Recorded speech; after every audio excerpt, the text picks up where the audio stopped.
사랑하는 성도님들, 요즘 손주들과 시간을 보내실 때 어떤 생각이 드십니까?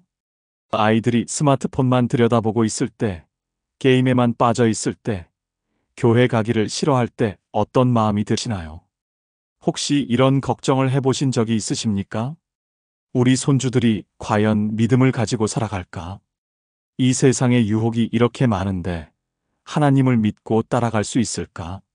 내가 죽고 나면 누가 이 아이들에게 복음을 전해줄까? 그런 마음 말입니다. 특히 요즘 젊은 세대들이 교회를 떠나는 일이 많다 보니 더욱 걱정이 되실 것입니다. 자녀들도 신앙생활에 열심이지 않은데 손주들은 어떻게 될지 모르겠다는 불안감이 드실 것입니다. 한편으로는 이런 아쉬움도 있으실 것입니다. 내가 살아온 이 믿음의 경험들을 어떻게 전해줄까? 하나님의 은혜를 이렇게 많이 체험했는데 이 아이들도 알았으면 좋겠는데 내가 젊었을 때 몰랐던 하나님의 사랑을 이 아이들은 어려서부터 알았으면 좋겠는데 그런 간절한 마음 말입니다. 하지만 믿음의 가족들, 오늘 저는 여러분께 큰 소망을 전해드리고 싶습니다. 여러분이 손주들에게 전해줄 수 있는 가장 소중한 유산이 바로 믿음이라는 것을 말입니다. 그 믿음이 어떤 재산보다도, 어떤 학벌보다도, 어떤 기술보다도 더 귀한 보물이라는 것을 말입니다. 그리고 여러분이야말로 그 믿음을 전해줄 수 있는 가장 적합한 분들이라는 것을 말입니다. 세상은 아이들에게 지식과 기술과 성공 방법을 가르쳐 줍니다. 하지만 하나님의 관점에서 보면 가장 중요한 것은 믿음입니다. 믿음이 있으면 어떤 어려움도 이겨낼 수 있고, 믿음이 있으면 진정한 행복을 찾을 수 있으며, 믿음이 있으면 영원한 생명을 얻을 수 있습니다. 오늘 저는 여러분과 함께 4가지 놀라운 진리를 나누고 싶습니다. 첫 번째는 믿음의 대물림이 가진 성경적 원리입니다. 두 번째는 할머니, 할아버지가 가진 독특한 영향력입니다. 세 번째는 일상에서 믿음을 전수하는 실제적인 방법들입니다. 그리고 네 번째는 기도로 세워가는 영적 유산의 능력입니다. 이 4가지 진리를 통해 여러분이 손주들에게 어떻게 믿음을 유산으로 남겨줄 수 있는지를 함께 깨달아 보시기 바랍니다. 정말 그렇지 않습니까? 여러분의 손주들이야말로 다음 세대의 믿음의 일꾼들이 될 수 있는 소중한 존재들이라는 것을 말입니다. 첫 번째로 믿음의 대물림은 하나님께서 세우신 성경적 원리입니다. 성경을 보면 믿음이 대대로 이어지는 아름다운 모습들을 많이 볼 수 있습니다. 아브라함의 믿음이 이삭에게, 이삭의 믿음이 야곱에게, 야곱의 믿음이 요셉에게 이어지는 것을 보십시오. 다윗의 믿음이 솔로몬에게, 히스기야의 믿음이 요시야에게 이어지는 것을 보십시오. 이것은 우연이 아닙니다. 하나님께서 세우신 원리입니다. 신명기 6장 4절에서 7절에서 하나님께서는 이렇게 명령하셨습니다. 이스라엘아 들으라. 우리 하나님 여호와는 오직 유일한 여호와이시니 너는 마음을 다하고 뜻을 다하고 힘을 다하여 내 하나님 여호와를 사랑하라. 오늘 내가 내게 명령하는 이 말씀을 너는 마음에 새기고 내 자녀에게 부지런히 가르치며 집에 앉았을 때에든지 길을 갈 때에든지 누워 있을 때에든지 일어날 때에든지 이 말씀을 강론할지니라. 이 말씀에서 중요한 것은 자녀에게 부지런히 가르치라는 명령입니다. 그것도 특별한 시간에만 가르치는 것이 아니라 일상의 모든 시간에 가르치라고 하셨습니다. 집에 앉았을 때도, 길을 갈 때도, 누워 있을 때도, 일어날 때도 하나님의 말씀을 강론하라고 하셨습니다. 이것은 믿음 교육이 얼마나 중요한지를 보여주는 말씀입니다. 그리고 이 책임은 부모만의 것이 아닙니다. 조부모에게도 똑같이 적용되는 책임입니다. 시편 78편 4절에서 6절에서는 이렇게 말씀하고 있습니다. 우리가 이를 그들의 후손에게 숨기지 아니하고 여호와의 영예와 그의 능력과 그가 행하신 기이한 일을 후대에 전하리로다. 여호와께서 증거를 야곱 중에 세우시며 법도를 이스라엘 중에 정하시고 우리 조상들에게 명령하사 그들의 자손들에게 알리라 하셨으니 이로써 후대 곧 태어날 자손들이 이를 알고 일어나서 그들의 자손들에게 전하여. 이 말씀은 믿음의 대물림이 단순히 한 세대에서 다음 세대로만 이어지는 것이 아니라는 것을 보여줍니다. 한 세대가 다음 세대에게 전하고 그 다음 세대가 또 그 다음 세대에게 전하는 연속적인 과정이라는 것입니다. 그래서 할머니, 할아버지의 역할이 매우 중요합니다. 부모 세대를 건너뛰어서라도 손주 세대에게 직접 믿음을 전할 수 있기 때문입니다. 신약에서도 이런 예를 볼 수 있습니다. 디모데후서 1장 5절에서 바울은 이렇게 말씀합니다. 이는 내 속에 거짓이 없는 믿음이 있음을 생각함이라. 이 믿음은 먼저 내 외조모 로이스와 내 어머니 유니게 속에 있더니 내 속에도 있는 줄을 확신하노라. 디모데의 믿음이 외조모 로이스로부터 어머니 유니게를 거쳐 디모데에게 이어진 것을 보십시오. 여기서 특별한 것은 외조모 로이스의 역할입니다. 할머니의 믿음이 손자에게까지 이어진 것입니다.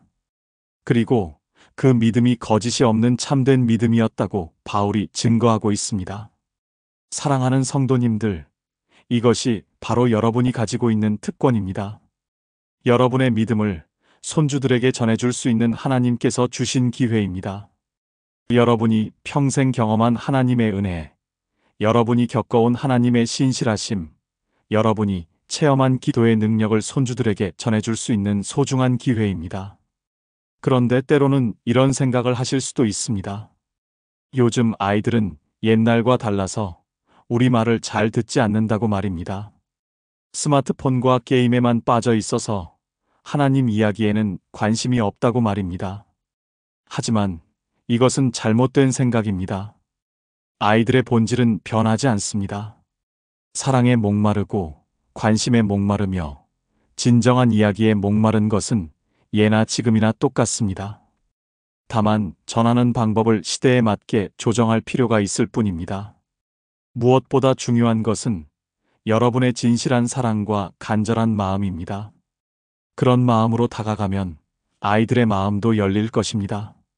하나님께서는 여러분을 통해 손주들에게 믿음을 전해주시려고 계획하고 계십니다. 그러니 자신감을 가지시고 이 귀한 사명을 감당하시기 바랍니다. 두 번째로 할머니, 할아버지는 손주들에게 독특하고 특별한 영향력을 가지고 있습니다. 손주들이 여러분을 어떻게 보는지 아십니까? 부모와는 다른 특별한 존재로 봅니다. 부모는 훈육하고 가르치는 존재이지만 할머니, 할아버지는 무조건 사랑해주는 존재로 여깁니다.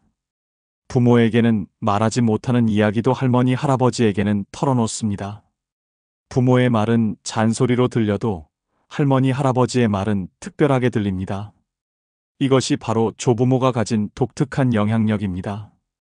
이 영향력은 하나님께서 특별히 주신 선물입니다. 부모가 할 수 없는 역할을 조부모가 할 수 있도록 하신 것입니다.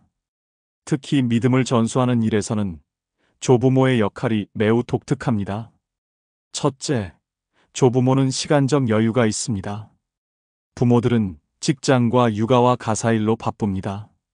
하지만 조부모들은 상대적으로 시간적 여유가 있어서 손주들과 깊이 있는 대화를 나눌 수 있습니다. 그 시간을 활용해서 하나님 이야기, 성경 이야기, 신앙 간증을 들려줄 수 있습니다. 둘째, 조부모는 인생 경험이 풍부합니다. 젊은 부모들은 아직 인생을 다 살아보지 못했습니다. 하지만 조부모들은 인생의 고비고비를 다 겪어봤습니다. 기쁜 일도, 슬픈 일도, 어려운 일도, 감사한 일도 모두 경험해봤습니다. 그런 경험들 속에서 하나님이 어떻게 함께 하셨는지를 생생하게 증거할 수 있습니다. 셋째, 조부모는 감정적 안정감을 줍니다. 부모는 아이들을 가르치고 훈육해야 하는 책임이 있어서 때로는 엄하게 대해야 합니다. 하지만 조부모는 그런 부담이 없어서 아이들에게 무조건적인 사랑을 보여줄 수 있습니다. 그런 사랑 속에서 아이들은 하나님의 사랑을 자연스럽게 느끼게 됩니다. 넷째, 조부모는 특별한 권위를 가지고 있습니다. 아이들에게 조부모는 지혜로운 어른, 존경받을 만한 어른으로 여겨집니다. 그래서 조부모가 하는 말은 특별한 무게를 가집니다. 특히 하나님에 대한 이야기를 할 때는 더욱 그렇습니다. 다섯째, 조부모는 대를 이어온 가족사를 알고 있습니다. 집안의 신앙 전통, 가족들이 받은 하나님의 은혜, 조상들의 신앙 이야기를 알고 있습니다. 이런 가족사를 들려주면 아이들은 자신도 그 믿음의 계보에 속한 존재라는 정체성을 갖게 됩니다. 사랑하는 성도님들, 이런 독특한 영향력을 활용해서 손주들에게 믿음을 전수할 수 있습니다. 부모가 할 수 없는 방식으로, 부모가 전할 수 없는 깊이로 하나님의 사랑을 전해줄 수 있습니다. 그런데 때로는 이런 고민을 하실 수도 있습니다. 우리 자녀들이 신앙생활에 열심이 아닌데 손주들에게 신앙 교육을 해도 될까 하는 고민 말입니다. 하지만 걱정하지 마십시오. 하나님께서는 세대를 건너뛰어서도 역사하실 수 있습니다. 부모 세대가 믿음에서 멀어져 있어도 조부모의 믿음이 손주들에게 직접 전해질 수 있습니다. 오히려 그럴 때일수록 조부모의 역할이 더욱 중요해집니다. 그 집안의 믿음의 맥을 이어가는 마지막 희망이 바로 여러분이기 때문입니다. 그러니 포기하지 마시고 더욱 간절한 마음으로 손주들에게 믿음을 전해주시기 바랍니다. 하나님께서 여러분의 그 간절한 마음을 사용하셔서 놀라운 일을 행하실 것입니다. 세 번째로, 일상에서 자연스럽게 믿음을 전수하는 실제적인 방법들이 있습니다. 손주들에게 믿음을 전해주는 것이 꼭 거창한 일일 필요는 없습니다.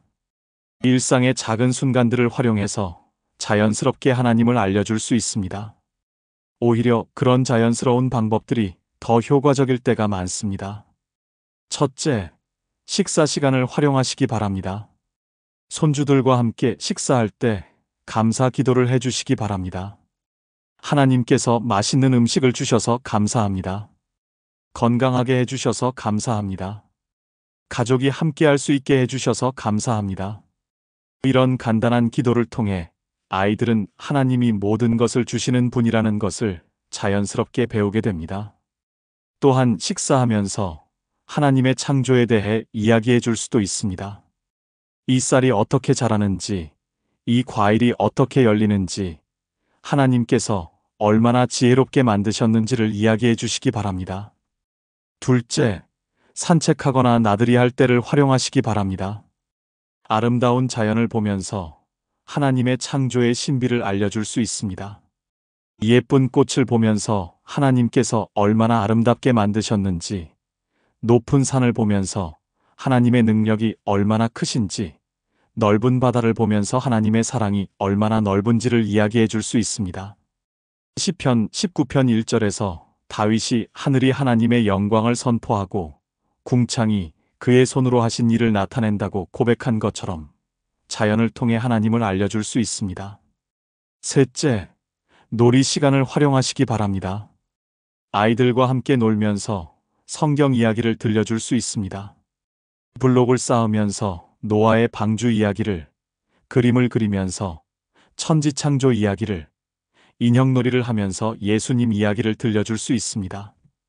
아이들은 놀이를 통해 배우는 것을 가장 좋아하기 때문에 이런 방법이 매우 효과적입니다. 넷째, 잠자리에서 이야기해 주시기 바랍니다. 손주들이 잠들기 전에 성경 이야기나 신앙 간증을 들려주시기 바랍니다. 다윗과 골리앗 이야기, 다니엘과 사자골 이야기, 예수님의 기적 이야기 등을 재미있게 들려주시면 아이들이 성경에 관심을 갖게 됩니다. 또한 여러분이 어릴 때 경험한 하나님의 은혜 이야기도 들려주시기 바랍니다. 할머니가 어릴 때 어떻게 예수님을 믿게 되었는지, 할아버지가 젊었을 때 어떤 기적을 경험했는지, 이런 이야기들이 아이들에게는 살아있는 간증이 됩니다. 다섯째, 아플 때나 힘들 때를 활용하시기 바랍니다. 손주가 아프거나 힘들어할 때가 하나님을 가르쳐 줄 좋은 기회입니다. 함께 기도해 주시고 하나님께서 치료해 주실 것을 믿는다고 말해 주시기 바랍니다. 그리고 실제로 나아졌을 때는 하나님께 감사 기도를 함께 드리시기 바랍니다. 이런 경험을 통해 아이들은 하나님이 살아계시고 기도를 들어주시는 분이라는 것을 체험적으로 배우게 됩니다. 여섯째, 특별한 날들을 활용하시기 바랍니다.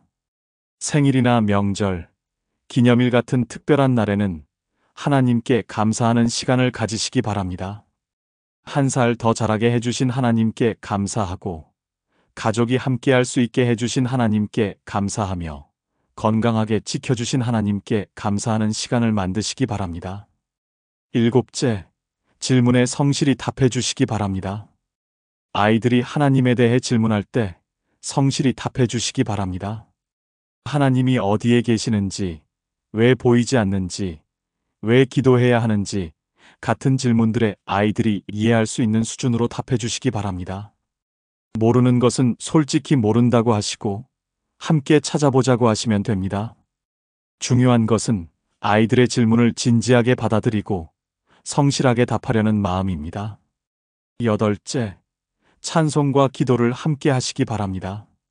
간단한 찬송가나 기도문을 가르쳐 주시고 함께 부르고 외우시기 바랍니다.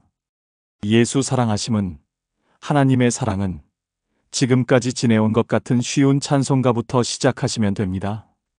또한 간단한 기도문도 가르쳐 주시기 바랍니다. 하나님 아버지 감사합니다. 예수님 사랑해요. 우리 가족을 지켜주세요 같은 간단한 기도부터 시작하시면 됩니다. 사랑하는 성도님들, 이런 방법들을 활용해서 꾸준히 손주들에게 믿음을 전해주시기 바랍니다. 한 번에 모든 것을 가르치려고 하지 마시고 조금씩 꾸준히 전해주시기 바랍니다. 아이들의 나이와 수준에 맞게 조절해서 전해주시고 억지로 강요하지 마시고 자연스럽게 전해주시기 바랍니다. 가장 중요한 것은 여러분의 삶을 통해 보여주는 것입니다. 여러분이 하나님을 사랑하고 믿고 의지하며 사는 모습을 보여주는 것이 가장 강력한 교육입니다. 네 번째로, 기도로 세워가는 영적 유산은 가장 강력하고 지속적인 영향력을 가집니다. 손주들을 위해 드리는 기도보다 더 강력한 것은 없습니다. 여러분이 손주들을 위해 드리는 기도는 하나님의 보좌에 상달되어 놀라운 역사를 만들어냅니다. 그 기도는 여러분이 이 세상을 떠난 후에도 계속해서 영향을 미칠 것입니다. 야고보서 5장 16절에서는 이렇게 말씀합니다.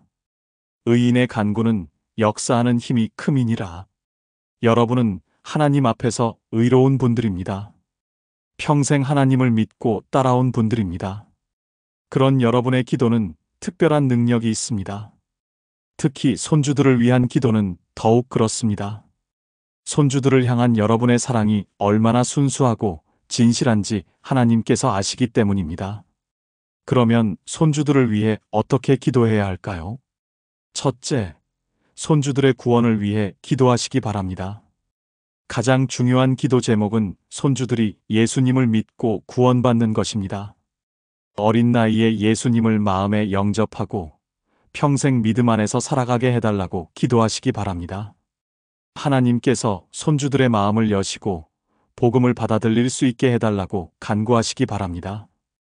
둘째, 손주들이 하나님의 말씀을 사랑하게 해달라고 기도하시기 바랍니다. 성경을 읽기 좋아하고 말씀을 묵상하기 좋아하며 하나님의 뜻을 알고 순종하는 아이로 자라게 해달라고 기도하시기 바랍니다. 요즘 아이들은 책 읽기를 싫어하는 경우가 많은데 성경만큼은 재미있게 읽을 수 있게 해달라고 기도하시기 바랍니다. 셋째, 손주들이 기도하는 아이로 자라게 해달라고 기도하시기 바랍니다. 어려운 일이 있을 때마다 하나님께 기도하는 것이 자연스러워지게 해달라고 기도하시기 바랍니다. 기도를 통해 하나님과 깊은 관계를 맺고 하나님의 음성을 듣는 아이로 자라게 해달라고 간구하시기 바랍니다. 넷째, 손주들 주변에 좋은 신앙의 친구들과 선생님들을 보내달라고 기도하시기 바랍니다. 학교에서도, 교회에서도, 동네에서도 좋은 영향을 주는 사람들을 만나게 해달라고 기도하시기 바랍니다. 특히 나쁜 친구들의 유혹에 빠지지 않고 선한 친구들과 사귈 수 있게 해달라고 간구하시기 바랍니다. 다섯째, 손주들이 세상의 유혹을 이기고 순결하게 자라게 해달라고 기도하시기 바랍니다. 요즘은 인터넷이나 스마트폰을 통해 좋지 않은 것들에 쉽게 노출될 수 있는 시대입니다.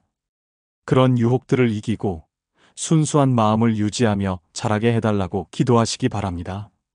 여섯째, 손주들이 하나님께서 주신 달란트를 발견하고 하나님의 영광을 위해 사용하게 해달라고 기도하시기 바랍니다.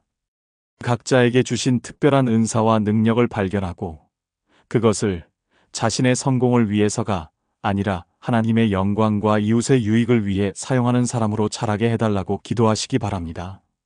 일곱째, 손주들이 좋은 배우자를 만나 믿음의 가정을 이루게 해달라고 기도하시기 바랍니다. 아직 어리다고 생각하실 수도 있지만 미리 기도해 주시는 것이 좋습니다. 어디선가 자라고 있을 미래의 며느리나 사위를 위해서도 기도하시고 때가 되면 하나님의 뜻 안에서 만나게 해달라고 기도하시기 바랍니다. 여덟째, 손주들이 부모를 공경하고 가족을 사랑하는 마음을 가지게 해달라고 기도하시기 바랍니다. 요즘 세대는 개인주의 문화에 익숙해서 가족의 소중함을 잘 모르는 경우가 많습니다. 하지만 가족은 하나님께서 주신 가장 소중한 선물입니다. 부모님을 공경하고 형제자매들과 사이좋게 지내며 가족의 소중함을 아는 아이로 자라게 해달라고 기도하시기 바랍니다. 사랑하는 성도님들, 이런 기도들을 매일 꾸준히 드리시기 바랍니다. 손주들의 이름을 하나하나 부르면서 구체적으로 기도하시기 바랍니다. 첫째 손주는 어떤 기도 제목이 있고 둘째 손주는 어떤 기도 제목이 있는지 각각의 특성에 맞게 기도하시기 바랍니다. 그리고 기도할 때는 믿음으로 기도하시기 바랍니다. 하나님께서 반드시 들어주실 것을 믿고 기도하시기 바랍니다. 마가복음 11장 24절에서 예수님께서는 이렇게 약속하셨습니다. 그러므로 내가 너희에게 말하노니 무엇이든지 기도하고 구하는 것은 받은 줄로 믿으라. 그리하면 너희에게 그대로 되리라. 이 약속을 붙잡고 손주들을 위해 기도하시기 바랍니다. 또한 기도만 하시는 것이 아니라 기도한 내용을 기록해 두시기 바랍니다. 손주들을 위해 언제 어떤 기도를 했는지, 어떤 응답을 받았는지를 기록해 두시기 바랍니다. 그리고 나중에 손주들이 자랄 때 그 기록을 보여주시기 바랍니다. 할머니, 할아버지가 자신들을 위해 이렇게 많이 기도해 주셨다는 것을 알게 되면 손주들이 얼마나 감동할지 모릅니다. 그리고 그것이 그들에게는 평생 잊지 못할 사랑의 증거가 될 것입니다. 마지막으로 손주들과 함께 기도하는 시간도 만드시기 바랍니다. 혼자 기도하시는 것도 중요하지만 손주들과 함께 기도하는 것도 매우 중요합니다. 손주들이 놀러 왔을 때 함께 기도하는 시간을 만드시고 식사 전후에 함께 감사 기도를 드리시며 잠들기 전에 함께 기도하는 시간을 가지시길 바랍니다. 그런 경험을 통해 아이들은 기도가 어려운 것이 아니라 자연스러운 것임을 배우게 될 것입니다. 사랑하는 성도님들, 오늘 우리가 함께 나눈 4가지 진리를 다시 한번 정리해 보겠습니다. 첫 번째는 믿음의 대물림이 가진 성경적 원리였습니다. 하나님께서는 믿음이 세대를 이어 전수되기를 원하시고 그 일에 조부모들을 사용하기를 원하십니다. 두 번째는 할머니, 할아버지가 가진 독특한 영향력이었습니다.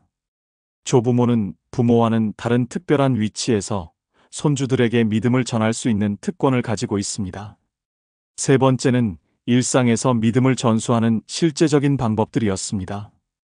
거창한 것이 아니라 일상의 작은 순간들을 활용해서 자연스럽게 하나님을 알려줄 수 있습니다. 네 번째는 기도로 세워가는 영적 유산의 능력이었습니다. 손주들을 위한 기도는 가장 강력하고 지속적인 영향력을 가진 영적 유산입니다. 이 4가지 진리를 마음에 새기시고 손주들에게 믿음을 유산으로 남겨주는 일에 최선을 다하시기 바랍니다.